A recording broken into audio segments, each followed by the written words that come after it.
ایک آدمی جس نے گھر کا کرایہ بھی دینا ہے, بجلی کا بل بھی دینا ہے, 20,000 تو اس کا بجلی کا بل چلا جائے گا, تو وہ کہاں سے 23,000 میں گزارا کرے گا؟ بچوں کی فیس کہاں سے دے گا؟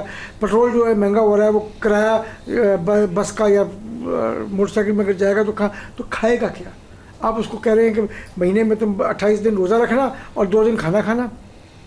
آپ کو خود دیکھنے کی ضرورت ہے کہ آپ کو لوگوں کے حوالے سے فارن سے پیسہ آنا چاہتا ہے, لوگ لانا چاہتے ہیں پیسہ. دیکھیں سعودی عرب میں, دبئی میں جتنے لوگ ہیں نا وہ پاکستان پیسہ سے لے گئے ہیں فائلیں بیچ کے, لیکن اب وہ پیسہ لانا چاہتے ہیں, لانا چاہتے ہیں تو ان کو آنے دیں, ان کو انکریج کرنے کی ضرورت ہے, ان کو آنے دیں. اور جو لیڈر ہیں ان کا پیسہ ہے یا لیڈروں کے پیسے باہر ہیں, فلیٹ ہیں, ہر چیز ہیں, وہ بھی آنے دیں, لیڈروں کو ہی نام نہ لیں. سر میں تھوڑا سا کر دوں کیونکہ بات کرپشن پہ ہوئی, بات انفلیشن پہ ہوئی. Being a representative of the federal government as a federal parliamentary secretary, میں اس پہ 2-4 باتیں ضرور کرنا چاہتا ہوں. سر دیکھیں, اس کو اس تناظر میں نہ دیکھیں. آپ ایک بندہ پنڈی سے چلتا ہے اور اسلام آباد وہ پہلے پہنچ جاتا ہے, اور ایک بندہ کراچی سے چلتا ہے اسلام آباد تو وہ 2 منٹ لیٹ بھی پہنچتا ہے. تو یہ تو دیکھیں وہ چلا کہاں سے ہے. دیکھیں جب سر ہم چلے, جب ہمارے پاس گورنمنٹ ہے, ہوا کیا پچھلی گورنمنٹ میں ایک ایکسپیریمنٹ کیا گیا انفارچونیٹلی, اور ایسا ایکسپیریمنٹ کیا گیا کہ ہم باتیں کرتے تھے کہ کٹے رکھ لیں, اچھا شہد کی مکھیاں رکھ لیں, ہم جو پاکستان پی ایم ہاؤس کی بھینسیں بیچ دیں تو اس سے جو ریونیو آئے گا ہم اس سے یہ کر لیں گے. پھر جاپان اور جرمنی کو کے بارڈرز کو ملا دیا گیا, اور اس طرح کی بہت ساری چیز. اور پھر اس وقت کے جو رستو سے اسد عمر صاحب, ان کو کہا گیا کہ بھائی آپ IMF کا پروگرام لے لیں, اس کے بغیر سسٹم نہیں چلنے والا. انہوں نے اتنا ڈیلے کیا, اور وہ بات کے جو کنسیکوینسز جب گورنمنٹ ہمارے پاس آئی, $4-5 بلین ریزرو رہ گئے تھے. ہماری جو ڈالر کہیں کھڑا نہیں ہو رہا تھا, کون سا پروجیکٹ ہے, کون سی دنیا کی فیزیبلٹی ہے جو اس فلکچویشن ڈالر کے اوپر کون انویسٹ کرتا. ہم اپنے فارن پاکستانی بھائیوں تو کہتے ہیں کہ وہ پیسہ نکالو, وہ کیسے کرتے؟ آج ڈالر کا ایک ریٹ ہے, کل کوئی انڈسٹری لگاتا ہے, کوئی ایگریکلچر ریفارمز میں انویسٹ کرتا ہے, کسی چیز میں انویسٹ, کیسے ریل اسٹیٹ میں یا کوئی انویسٹ کر سکتا تھا. تو اس کے اوپر ہم نے آ کے بہت زیادہ کام کیا.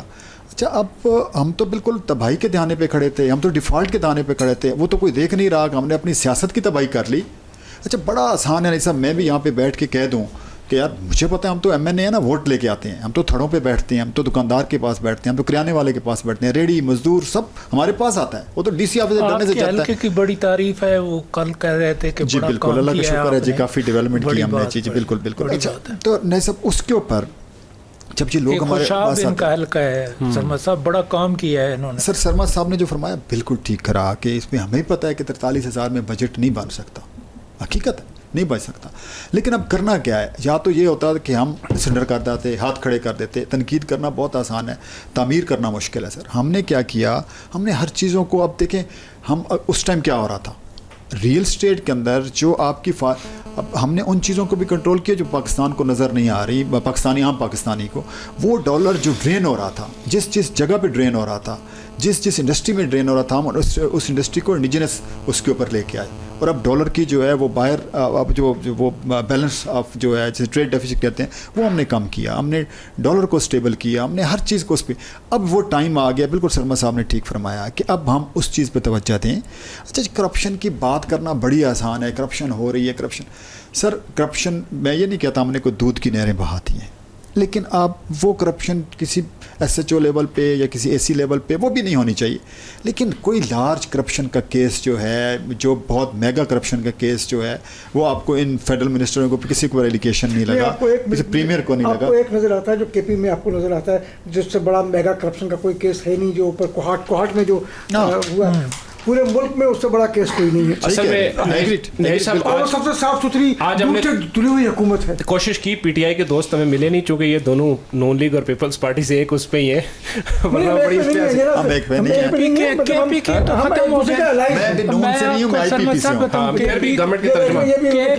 KPK میں تو شروع سے KPK اور بلوچستان میں شروع سے بہت کرپشن ہے. KPK میں تو کوئی کاروباری آدمی رہا ہی نہیں ہے, سارے پنجاب آ گئے. سر اصل مسئلہ یہ ہے کہ دیکھنے کی بات یہ ہے کہ KP میں پہلے کرپشن نہیں ہوا کرتی تھی. یہ پچھلے